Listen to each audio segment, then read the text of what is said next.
जब तक एक देश के अंदर जय श्री राम का नारा ये प्रबल करते रहेंगे, भारत माता की जय बोलते रहेंगे, वंदे मातरम बोलते रहेंगे, देश के लोग भ्रमित रहेंगे। हमारे देश के लोग बहुत भोले हैं, उनको धर्म के नाम पे भड़काने का काम ये राजनीतिक पार्टियां करती हैं और जो अपना मकसद साधती हैं। मैं आपको फिर बता दूं, आज लोगों को महंगाई से मतलब ही नहीं है, सही मायने में उन्हें कोई मतलब नहीं है बच्चे ने दूध पिया नहीं पिया, क्योंकि आधे से ज्यादा ऐसे लोग हैं जिन्हें बच्चे के दूध से ज्यादा अपने पौवे की चिंता होती है। शाम को 70 रुपए मेरी जेब में आने चाहिए, मैं जाके क्वार्टर लूंगा और क्वार्टर लगाऊंगा। क्वार्टर लगाती है उनके दिमाग से महंगाई खत्म हो जाती है, मोदी जिंदाबाद शुरू हो जाता है। आज देश का विकास मैं कह रहा हूँ हमारे हाथ में हो तो हम अपने घर में दो विकास पैदा करके बैठे हैं। मोदी जी कर लेते विकास पैदा करने जब बस में था, जब उनकी जवानी में विकास पैदा करने का टाइम था, जब तो झोला उठा के निकल लिए और आज गली गली सबको विकास के लॉलीपॉप पकड़ाते फिर रहे हैं। स्मृति ईरानी को इसलिए याद कर रहे हैं कि ये वही औरत है जो सिलेंडर जैसे शरीर लेकर के एक सिलेंडर सर पे रख के घूमती थी। आज उसे कोई मतलब नहीं है, आज वो आगे से भी इतनी बढ़ गई है, पीछे से भी इतनी बढ़ गई है। सिलेंडर से बड़ा वजन तो स्मृति ईरानी का हो रहा है और उसको सिलेंडर से कोई मतलब नहीं है। इन लोगों ने राजनीति करनी थी, देश के गरीबों की भावनाओं को भड़काया है, कि देश के धार्मिक भावनाओं को भड़काते हैं, देश के जज्बातों को भड़काने वाले लोग हैं। ये चूड़ियां मारती थी, आज चूड़ियां तो मोदी जी को पहननी चाहिए। ये देश के किसान मर रहे हैं और मोदी जी के मुंह से एक शब्द नहीं निकलता। आज देश के किसानों को आतंकवादी बोलते हैं, खालिस्तानी बोलते हैं। आज सही मायने में देश की सबसे गद्दार अगर कोई पार्टी है तो वो भारतीय जनता पार्टी है। इनको इलेक्शन के लिए पैसा दिया होता, इन्हें कोई मतलब नहीं देश हित से।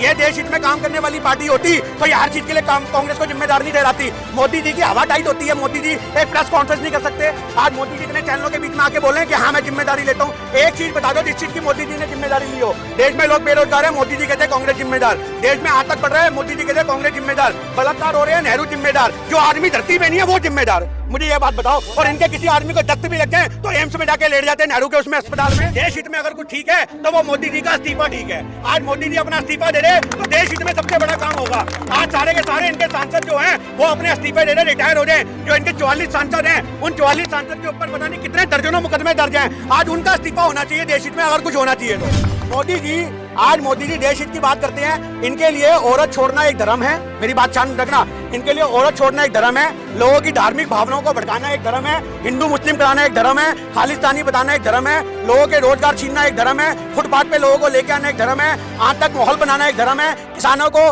बिल्कुल एमएसपी के नाम पे जुमला पेलना ये भी एक धर्म है इनका। इनका धर्म क्या है? इनका धर्म है सिर्फ और सिर्फ डिवाइड एंड रूल। सिर्फ लोगों को भड़काओ, बांटो और राजनीति करो।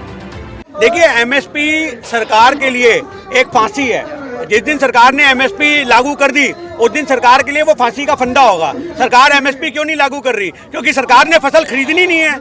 जिस आदमी ने फसल ही नहीं खरीदनी, जिसने फसलें सिर्फ व्यापारियों को खरीदवानी है, उस बंदे को क्या फर्क पड़ता है एमएसपी है या नहीं है? एमएसपी किसके लिए है? अगर आज देश में एमएसपी लागू होती है तो सरकार को उसके ऊपर माल खरीदना पड़ेगा और सरकार ने तो अपना पल्ला झाड़ दिया है। सरकार खरीदने नहीं चाहती एमएसपी। और डीजल पेट्रोल की अगर आप बात करें, आज डीजल पेट्रोल देश की धरोहर है। आज ट्रांसपोर्टेशन हमारे देश की लाइफलाइन कही जाती है। आज इन्होंने देश की लाइफलाइन का गला घोट दिया है। 100 रुपए लीटर पेट्रोल। आप ये देखिए कि भोपाल के अंदर तो मशीन के अंदर 3 डिजिट के लिए नंबर भी नहीं दे। वहां पर तो ये भी वहां पे पेट्रोल पंप वालों को जिंदगी में सोचा नहीं था कि पेट्रोल 100 रुपए जाएगा। इस सरकार में सब कुछ वही हो रहा है जो जिंदगी में किसी ने सोचा नहीं था। आज पेट्रोल के बढ़ने से क्या खाली पेट्रोल का दाम बढ़ रहा है? आप ये सोचिए, आज पेट्रोल के बढ़ने से जो खाद्य पदार्थ है वो सब महंगे होंगे, ट्रांसपोर्टेशन महंगी होती है तो सारा राशन का सामान महंगा होता है, घर घर के अंदर लूट होगी, घर घर के अंदर आग लगेगी। आज सिलेंडर के दाम इतने बढ़ने से आज पूरे देश के अंदर रोटी में हाहाकार मचेगी। आज एक जो छोटे छोटे सिलेंडर लेके गरीब लोग घूमते हैं, 2-2 किलो की गैस भरवाने वाले, उनके ऊपर जो 70 रुपए सिलेंडर का रेट पड़ता रहा 1 किलो का, आज उनको 100 रुपए गैस भरवानी पड़ेगी 1-1 किलो। क्यों नहीं पूछते वो लोग? आज क्यों नहीं उन लोगों के लिए सरकार पक्ष में खड़ी होती? सब्सिडीज के नाम पे इन्होंने लूट करी। पहले मोदी जी ने सारे अमीरों से सब्सिडी छुड़वाई, ये कहते हुए कि आप सब्सिडी छोड़ो, मैं गरीबों में जाके गांव में चूल्हे दूंगा, मैं गांव में जाके गैसें दूंगा। इनकी जो गैस की मुहिम थी वो भी फेल हुई है।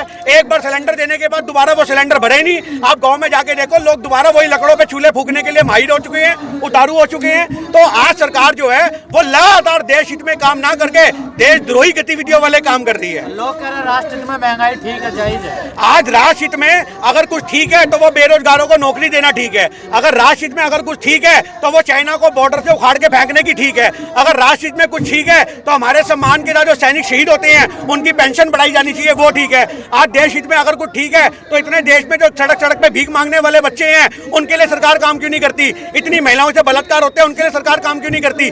देश हित में अगर कुछ ठीक है तो वो मोदी जी का इस्तीफा ठीक है। आज मोदी जी अपना इस्तीफा दे रहे तो देश हित में सबसे बड़ा काम होगा।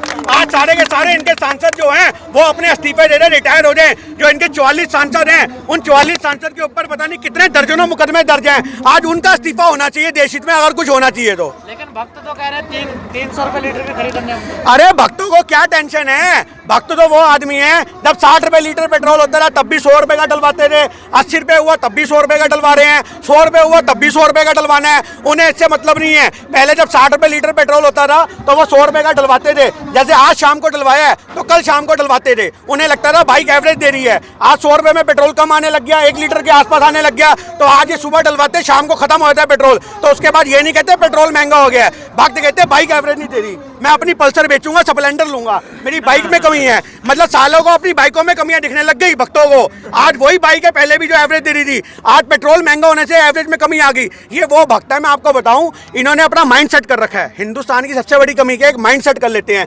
आज हिंदुस्तान में लोगों को पता है बिस्कुट के पैकेट का मतलब 10 रुपए, पार्ले जी का। आज पार्ले जी की कंपनी, जब हम अपने बचपन में बिस्कुट खाते थे चाय में डबो डबो के पूरा पैकेट, तो 3 लाइनें होती थी पार्ले जी की, पहली लाइन, दूसरी लाइन, तीसरी लाइन। अब पार्ले जी ने बढ़ती महंगाई को देख के 2 लाइनें कर दी। मेरी बात समझ रहे? पर लोगों को पता है, क्योंकि लोगों ने 10 रुपए ही निकालने हैं। लोगों का माइंड सेट है, अगर पार्ले जी 15 रुपए कर देगी तो लोग नहीं खरीदेंगे। ऐसे ही हमारे भक्त हैं, ये 100 रुपए लीटर में आधा लीटर पेट्रोल ले आएंगे और जब खत्म हो जाएगा तो किसी को बोलेंगे भाई जी पैर लगा दोगे आगे तक, भाई जी थोड़ा सा पेट्रोल मिलेगा। इनके साथ क्या होता है? इतने लोग हाईवे पे आपको दिखेंगे, औरत पीछे जा रही होती है पैदल, थैले उठा करके, बच्चा आगे टंकी पे बिठा रखा होता है, आदमी बाइक घसीट रहा होता है और दाएं में देख रहा होता है कोई तो हम पे तरस खा के पेट्रोल दे रहे हैं। ये वही भक्त है जो फेसबुक पे लिखते हैं 150 रुपए भी होगा तो लूंगा, 200 भी होगा तो लूंगा।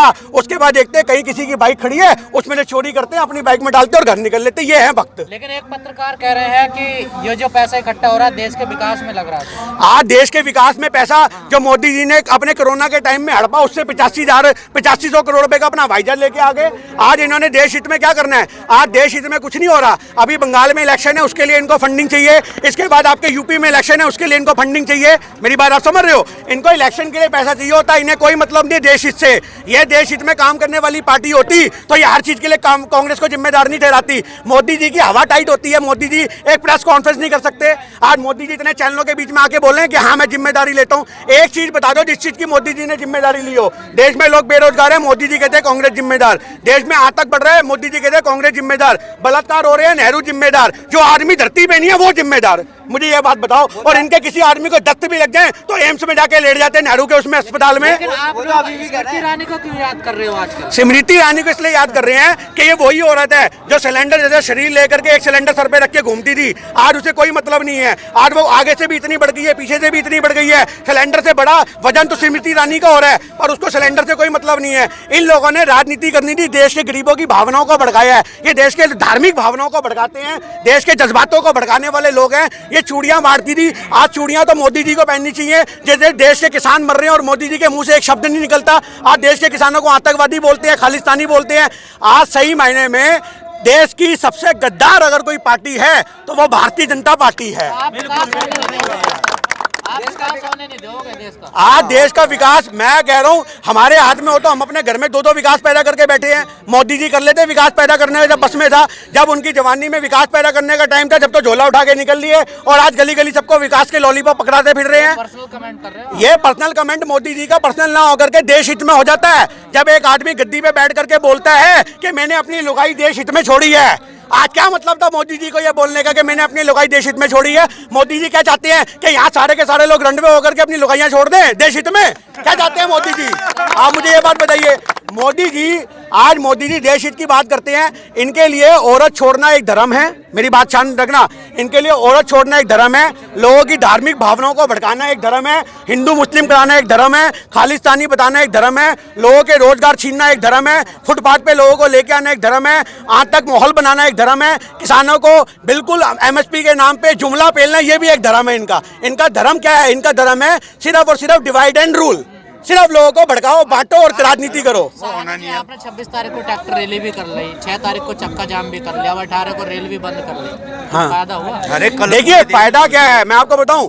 कुछ चीजें फायदे और नुकसान की मोहताज नहीं होती, कुछ चीजें सिर्फ और सिर्फ जनहित में लोगों को जगाने के लिए होती है। अब ये जो कल रेल रोको काम किया गया है, ये जनता को जगाने का काम किया गया है। आज वहां पे जाके लोगों को एहसास नहीं हुआ क्या? मतलब आज जो नेशनल मीडिया लोगों को खालिस्तानी कह रही थी, आज वही लोग उनके हाथ से रेल में बैठ के चाय पी रहे हैं, हलवे खा रहे हैं, बच्चों को दूध की बोतल दी, दूध डाल के दिया, आज बच्चों को वहां पे बिस्कुट दिए, आज फूल मालाओं से जो रेल चलाने वाले सिपाही थे उनका स्वागत किया। ऐसे लोगों को आप कहोगे कि देश हित में काम नहीं कर रहे?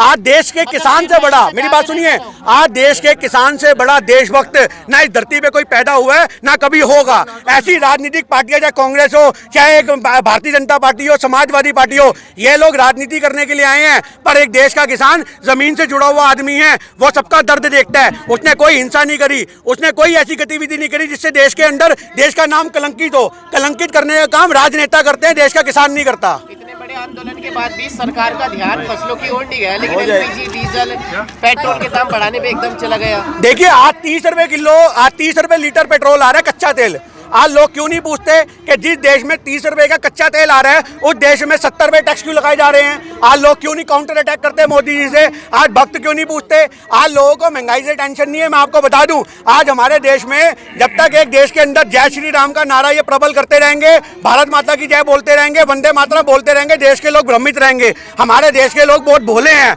उनको धर्म के नाम पे भड़काने का काम ये राजनीतिक पार्टियां करती हैं और जो अपना मकसद साधती हैं। मैं आपको फिर बता दूं, आज लोगों को महंगाई से मतलब ही नहीं है, सही मायने में उन्हें कोई मतलब नहीं है। बच्चे ने दूध पिया नहीं पिया, क्योंकि आधे से ज्यादा ऐसे लोग हैं जिन्हें बच्चे के दूध से ज्यादा अपने पौवे की चिंता होती है। शाम को 70 रुपए मेरी जेब में आने चाहिए, मैं जाके क्वार्टर लूंगा और क्वार्टर लगाऊंगा। क्वार्टर लगाती है, उनके दिमाग से महंगाई खत्म हो जाती है, मोदी जिंदाबाद शुरू हो जाता है। मोदी के जितने भी भक्त हैं वो शराबी हैं।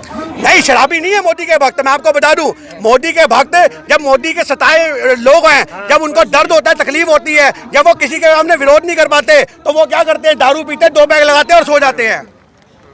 मैं बता देना चाहता हूं कि भारत सरकार के हालात ऐसे हो चुके हैं जैसे एक शराबी होता है। शराबी जैसे बर्तन भाड़े बेच देता है, अपनी घरवाली को पीटता है, इसी तरह से कि तीनों कानून रद्द होने चाहिए। मैं आपको बता दूं, क्योंकि अगर ये 3 कानून पास हो गए तो आज सबसे पहले देश की 70 करोड़ जनता मरेगी। आज 70 करोड़ जो बीपीएल कार्ड धारक हैं, जो 2 रुपए किलो गेहूं और 3 रुपए किलो चावल लेते हैं, उनके ऊपर बिल्कुल अटैक होने वाला है, क्योंकि सरकार बफर स्टॉक नहीं खरीदेगी। मैं आपको बता दूं, आज बफर स्टॉक क्या होते हैं? जो किसानों की अत्यधिक उपज होती थी, उसको सरकार खरीदती थी, अपने गोदामों में रखती थी और गरीब लोगों तक पहुंचाती थी राशन की दुकानों के द्वारा। आज राशन की दुकानें बंद होने वाली हैं, आज 17 करोड़ लोग भूखे मरने वाले हैं। आज उन 70 करोड़ लोगों की आवाज बनो, आज जनहित में कार्य करो। मोदी के समर्थक बाद में बन जाना, पहले देश के किसान के लिए एक सच्चे देशभक्त बनो।